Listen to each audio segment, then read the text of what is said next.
Hello and welcome to a new episode of Coffee Break. I'm Hinda Carter. Joining me today is Shane Goodale, and we'll be discussing the Will Goodale Memorial Foundation.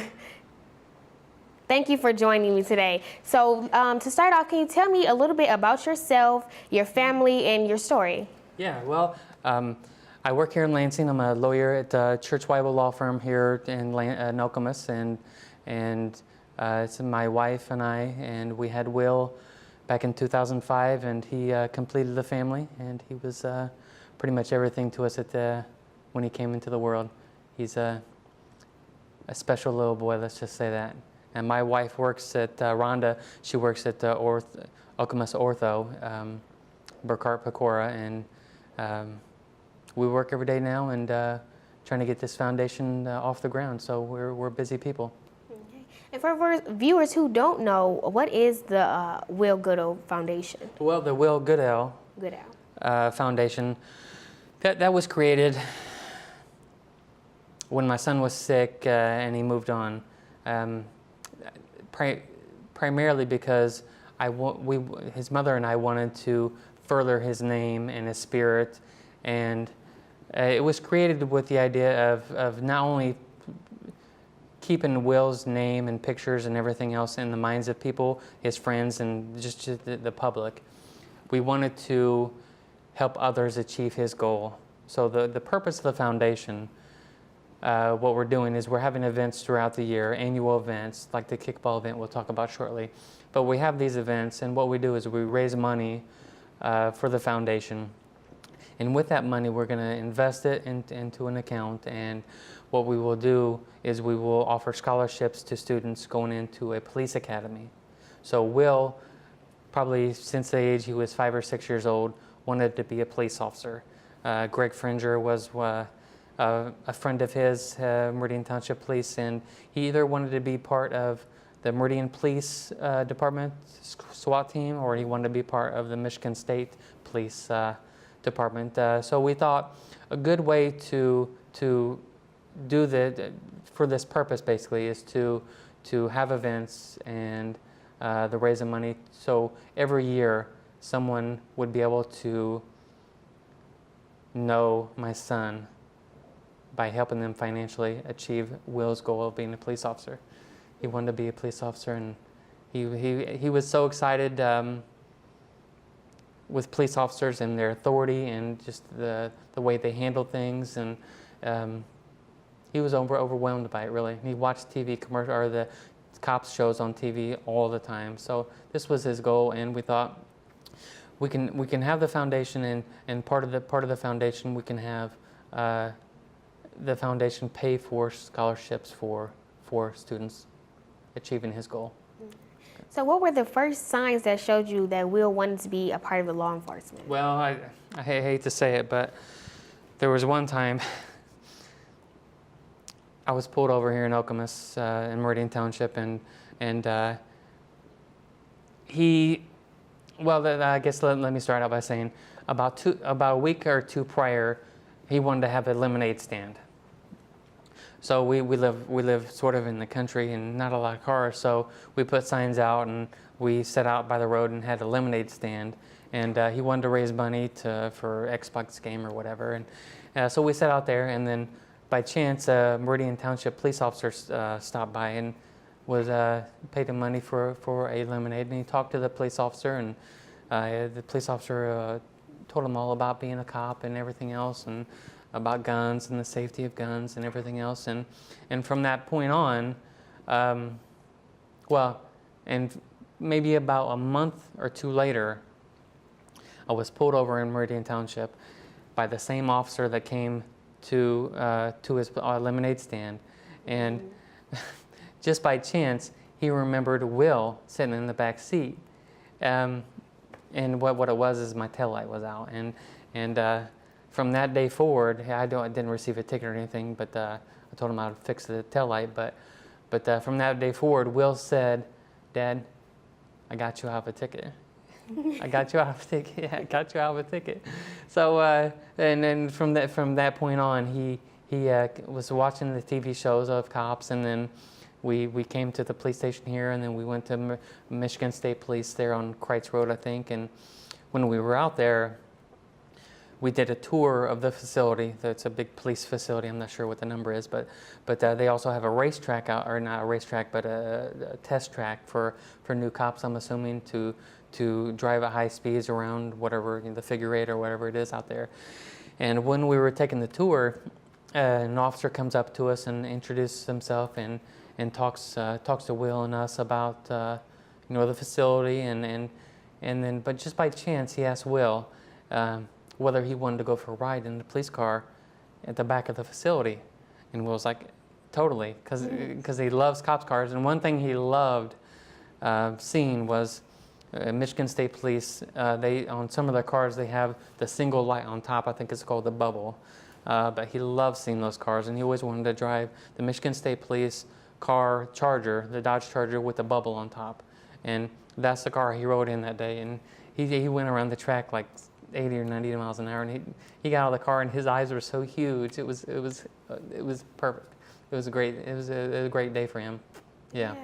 So what was Will like when he was younger, when you were around him? Well, Will, I'm biased, of course, and his mother's biased, but Will was a light to all. Let's just say that. He was known for a smile. He had a smile that when he walked in the room with a smile, people noticed him. I mean, he was a joy to all. He was known. He went to the Radmore Montessori on Mount Hope, and he was known not only for his smile but his manners. He would sit there and open doors for people, and just say hi to the front desk people and his teachers. And he was nice to everyone. Everyone knew Will simply because of his personality and how nice he was. He was such a great spirit. And he was known for giving too. Him and I, HOMTV did a commercial at the Meridian Mall. And him and I did a lot of volunteer work. When I was in law school, I did a lot of homeless legal work, and he helped me on one event at the Meridian Mall, and that kind of, I think, set in the stone his want to give to others. And Kroger or Meyer or wherever they have the Salvation Army things, he always wanted to give, and he always wanted to help. He was such a bright spirit. I mean, he was everything to his mother and me, but he was so much to other people that we didn't realize until we had a celebration of life in February of 2017, where students in the fifth grade, or in the fifth grade at that time, who were in the same grade as him, stood up and mentioned things that Will did that they will never forget. One thing in particular was there was a girl that stood up and said that she always wanted to play kickball because Will was known as the king of kickball at Raleigh Elementary, where he went to school, and he was always playing kickball during recess. And this girl stood up and said how she was nervous and she didn't think she'd be able to play well, and it was Will that came up to her, saw her standing on the sidelines, and came up to her and says, "You should play. I think you'll be perfect playing." Got her to play, and she'd been playing ever since. She will never forget that. And just everyone else that I mentioned in the fifth grade, people stood up and said just things that were unbelievable. How he made them feel better when he knew that they were down, just whether they were acting down or just looked down. How he would brighten their spirits by saying something corny or something. Yeah. he was such a great kid. He was perfect. He was perfect. Yeah. So speaking of kickball, is that what brought you guys to the kickball event that you are having on September 8th? Can you tell me a little about that? Yeah, well, and that all started out because we were looking for ways, once the foundation was put in place, we were looking for ways to raise money for the purpose to give scholarships. And we thought, his mother and I thought, a perfect way would be to do things that Will loved to do. Will loved kickball. He was known as the king of kickball, and that's why it's called the Will Goodale King of Kickball Fun Day, which I'm sure we'll talk about. But we thought that would be a perfect way to raise money through sponsorships and team registrations, and have others do exactly what Will loved to do. and that was play kickball. So that's the main event for the foundation, and that's exactly why we did it. And here at Home TV, we've heard your story before in interviews, but some haven't. What was the disease that Will had to face, and how did you get through it? Sure. Well, Will, from the time he was born up until he was 10, he was the all-American boy. I mean, perfect health, no ear infections, going to the doctor for checkups only. He was perfect. He was perfect bill of health. And then when he was 10, I guess it was started in probably June, began waking up in the mornings and he would have headaches, which again was not like him. So we thought, it's just part of growing up. And then maybe a week or so later, when he'd wake up in the mornings, he would have headaches, and then he would also get sick in the morning, which was unlike him. So we thought, what is going on? This has to be something more. So we took him to his pediatrician, and he came to bed. Everything seemed to be okay. Just part of the normal growing process, I'm assuming. So he got a clearance from his doctor, and then it was probably July. It was July. He was playing baseball because he was a sports guy. He played baseball, he played basketball, he played tennis. He was left-handed like me, and so we went to the park, Lake Lansing Park South, and after one of his games, and we went to go play catch and hit some balls. And as we leave, we realized that we left his glove at the park. And he'd been complaining about his glove like a week or maybe two beforehand, saying, it just didn't fit right. It didn't fit right. And because he's left-handed, he wears his glove on his right hand. So I was okay, fine. So we go back to the park after we leave it there, and we try to find it. Someone had picked it up. Someone took it, basically. And so I was like, okay, son, we'll go to the store and get you a new glove. One that's perfect fitting for you. You won't have to complain about it anymore. And we go to the store. That was the following weekend, because he had a game the following Monday. We go to the store, and I pick out the right size glove that's perfect for his fingers and his hand. Is right-handed, so he can throw his left hand. And I put it on my lap, and I'll never forget this. I put it on my lap, and I said, okay, Will, go ahead and try it on, make sure it fits okay. So he gets, he's working around. Says, Daddy, it just won't fit. And at this point, I'm thinking, just being a little 10-year-old, a little 10-year-old troublemaker, so to speak. And it's like, quit messing around, Will. Just come on, put your fingers in there. Daddy, I can't put it on.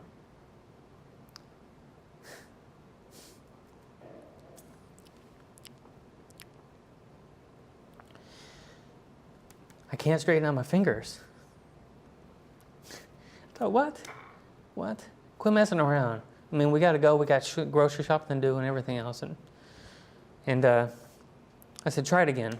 So he put his hand in there again, and sure enough, his fingers wouldn't straighten out to where, your fingers can go into the finger part of the gloves. And this all is after about 2 weeks prior, I noticed he had been tripping, which was unlike him because he was perfect health. He had been tripping.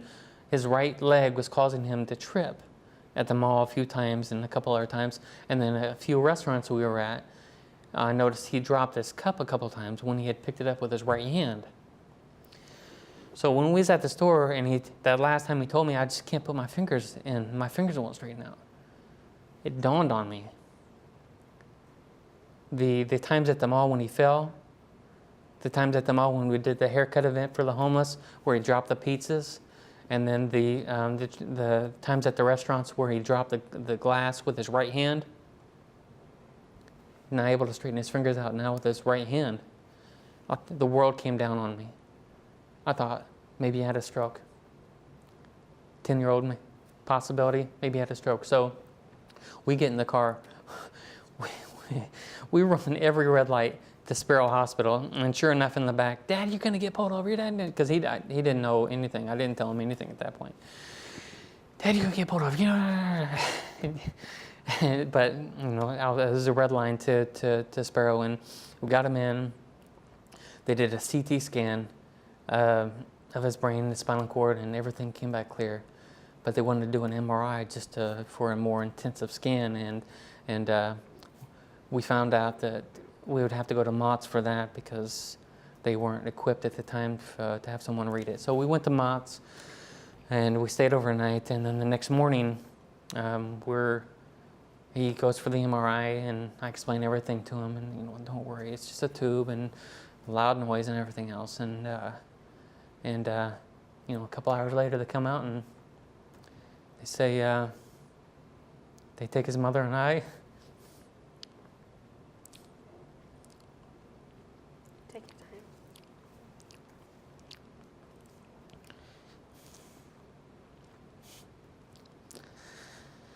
time. They take his mother and I into a little room and break out these scans.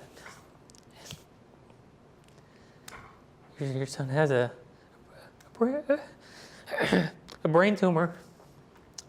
So what? He's 10 years old. This doesn't happen. He's 10 years old. What are you talking about? They explained it to me. He has a DIPG, which is a grade 4 tumor in the brain that affects children. And they couldn't explain anything, cause or anything like that. And they say, typically with these types of tumors, the prognosis is terrible. There's no cure, and the range of time typically for someone to live after they get diagnosis, 2 months. His mother and I left that room and was like, what? A month ago he was playing baseball. He hit a home run. Now you're telling me he's gonna die? No.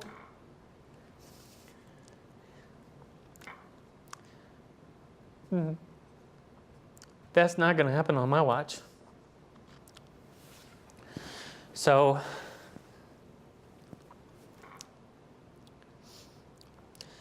bring it back to Okemos.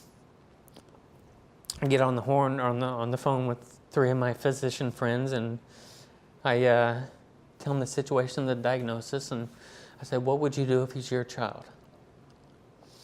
Every one of them said, "Clinical trial, clinical trial, clinical trial."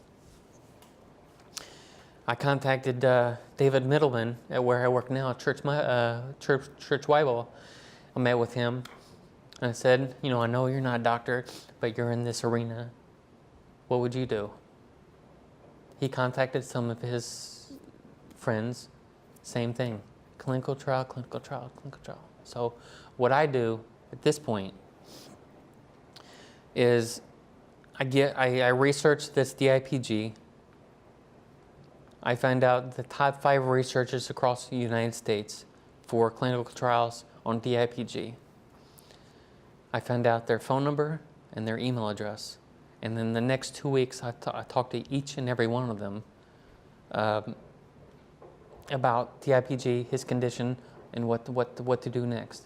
Every single one of them indicated that before we can enroll him in a clinical trial that they had at their facility, we would have to have a biopsy. So I thought his mother and I, Rhonda, thought we're going to take him to Dana-Farber in Boston, and because Dana-Farber is known as the leading cancer treatment center in the United States, maybe the world. So we catch a flight out there. I have all the names of the doctors out there, and we schedule the appointment, and we stay at the Ronald McDonald House, and we schedule a biopsy with Dr. Cohen, which I later find out he's world-renowned for doing brain tumor biopsies. And so I thought, perfect. He's going to be able to do a biopsy, not mess up anything, not alter anything. So he gets his biopsy, and and I have to say this. This is just the type of person Will was. They had to basically crack open his skull on the back of his head because his tumor was known as a brainstem, which is at the base of your skull. So you have to crack open his skull, cut open his head, and go in there and take a sample out. And they said that he probably won't be able to move his head for about 2 weeks, typically, because everyone has this type of tumor that gets a biopsy can't move their head because of soreness and the cracked skull and everything else. My son Will gets the biopsy. Next morning, his mother and I are next to his bed. He wakes up, moving his head. It's him. That's him. So that's a side note, but so we get the biopsy. We have to wait for a couple weeks to get the chemical makeup of the tumor, so we can figure out whether it qualifies for the trials. We find out that he doesn't qualify for the trials that are at Dana-Farber in Boston. So once I find that out, I get on the phone and contact the other 4 researchers: Yale, Washington State, Texas, and Chicago. And I send out his report, get the fax numbers. I send out the report to all those researchers, and sure enough, I get a call from Dr. Stuart Goldman in Chicago. Will's going to fit this trial. You're going to have to be here. This was Tuesday, I think. We're going to get him in. We're going to get him started the following week. You need to be here Thursday to discuss the clinical trials and the consent forms and everything else. And so we red-eye it back to Detroit, get a ride back from a friend. The next morning, we get in the car, and Thursday it was, we get in the car and we're over there for 11:30 appointment. We signed the clinical trial paperwork on Friday. He's going to start the radiation on Monday, 6 weeks of radiation. Then the clinical trial drug chemotherapy is going to be started after that. Perfect. Awesome. This is his one chance. We're going to get him through it. Saturday, we're at the Ronald McDonald House in Chicago. I get a call from that Stuart Goldman. Shane, you're not going to believe this. Clinical trials have a strict window on criteria for admitting patients. One of those criteria is a 30-day window from biopsy or diagnosis. Monday, when we're going to start his trial, is day 31. He's not going to qualify for this trial. What? All this, and you're telling me that now? What in the world are we going to do now? This was the one's chance because he didn't qualify for any of the other trials. Can't let this happen. So that night, I start thinking about what I can do, and that night I send this Dr. Stuart Goldman, an email, and I said, basically, this is what we're going to do. You're going to apply for clinical trial for experimental use of this drug with the pharmaceutical company, and me as a lawyer, I'm going to help you get FDA approval if you need it, so my son can get on this experimental drug outside of the clinical trial. Sure enough, Monday I get a call from Stuart Goldman. No problem. We're going to get this going. My son is known as, someone in California picked it up in one of their articles, because the FDA is known as for their slowness in approving for approving experimental use of drugs. Someone in California picked up and wrote an article about my son being the fastest approval from the FDA in 10 days to get on this approval for this clinical drug. It was unbelievable. So if my son had a chance, I was going to make it happen. Mm-hmm. So fast forwarding to today, how has the foundation helped you and got you to this space now? where you can have these events such as the Kickball event that's coming up? Well, it's all about keeping my son's name and pictures in people's minds so that he's never forgotten. So at the kickball event, what will be going on? Where will it be, and what time?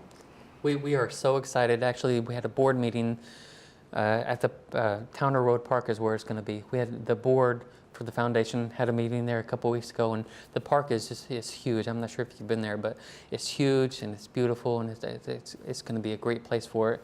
And it's going to be the kickball event is going to be September 8th, so in about 3 weeks or so.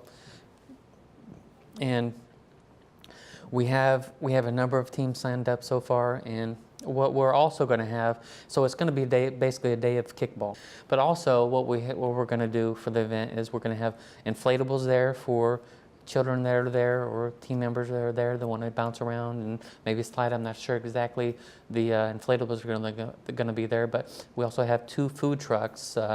517 Picnic Food Truck is one, and then Delicious Eats is another. They're going to be there to satisfy the hungers of the team members and everyone else that's there to see the park and then be a part of the event.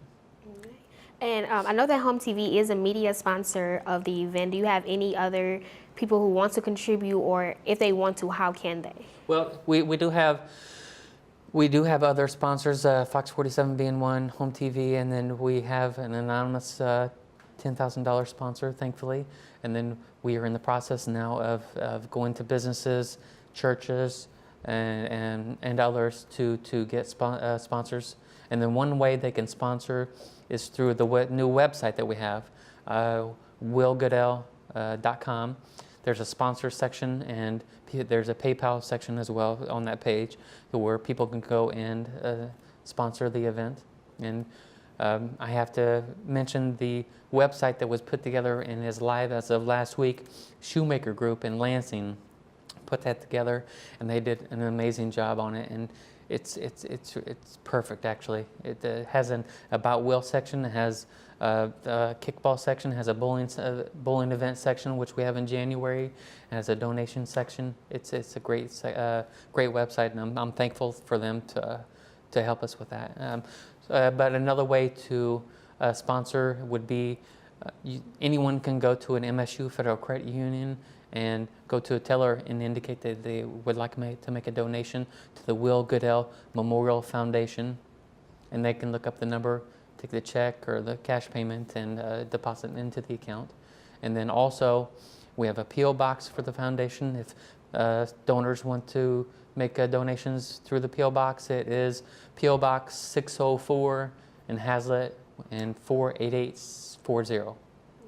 So are people still able to sign up for the kickball event? Totally. Yeah, so actually we just received a sign up last night about 9 o'clock, and we're going to be continuing to look for more teams. Well, that's all we have today. Thank you so much for joining me, Shane. And thank you for tuning in to Coffee Break on HOMTV. I'm Honda Carter.